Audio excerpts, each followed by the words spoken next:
शेतकरी बांधवांनो, काल दिनांक 7 नोव्हेंबर 2025 रोजी महाराष्ट्र शासनाच्या कृषी, पशुसंवर्धन, दुग्ध व्यवसाय तसेच मत्स्य व्यवसाय विभागाने जी.आर. काढून कृषी समृद्धी योजना घोषणा केलेली आहे। कृषी समृद्धी योजना, या कृषी समृद्धी योजनेमध्ये शेतकऱ्यांना 4 गोष्टी मिळणार आहेत। त्याबद्दल आपण आज थोडक्यात माहिती पाहूयात।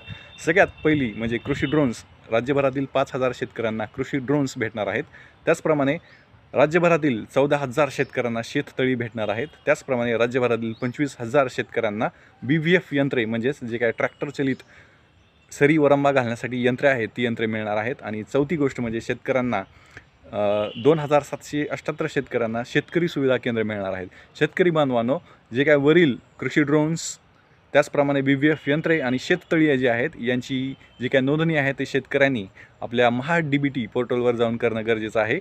आपल्या जवळच्या CSC कॉमन सेंटरवर जाऊन लवकरात लवकर त्यांनी ह्या शेततळी, कृषी ड्रोन्स आणि BVF यंत्रांसाठी नोंदणी करावी अशी मी विनंती करतो। कारण की महाराष्ट्र शासनाने फर्स्ट कम फर्स्ट सर्व म्हणजे प्रथम येणाऱ्याला प्रथम प्राधान्य या देण्याच्या दृष्टीनं ही तिन्ही वरील योजना जाहीर केलेल्या आहेत। त्याचप्रमाणे राज्यभरात जे काय 2,778 शेतकरी सुविधा केंद्र आहेत, ही शेतकरी सुविधा केंद्र जी आहे ती शेतकरी उत्पादन कंपन्यांना भेटणार आहेत। आणि त्या शेतकरी उत्पादन कंपन्यांनी आपल्या तालुका कृषी अधिकाऱ्याकडे याची नोंद केली पाहिजे। अशाच प्रकारे ह्या कृषी समृद्धी योजनेसाठी महाराष्ट्र शासनाने जवळपास 5,668 कोटीचा निधी 2025-26 या आर्थिक वर्षासाठी खर्च करायचा ठरवलेला आहे। लवकरात लवकर सर्व शेतकरी बांधवांनी आपल्या कॉमन सर्व्हिस सेंटरमध्ये जाऊन या योजनेचा फायदा घ्यावा अशी विनंती करतो।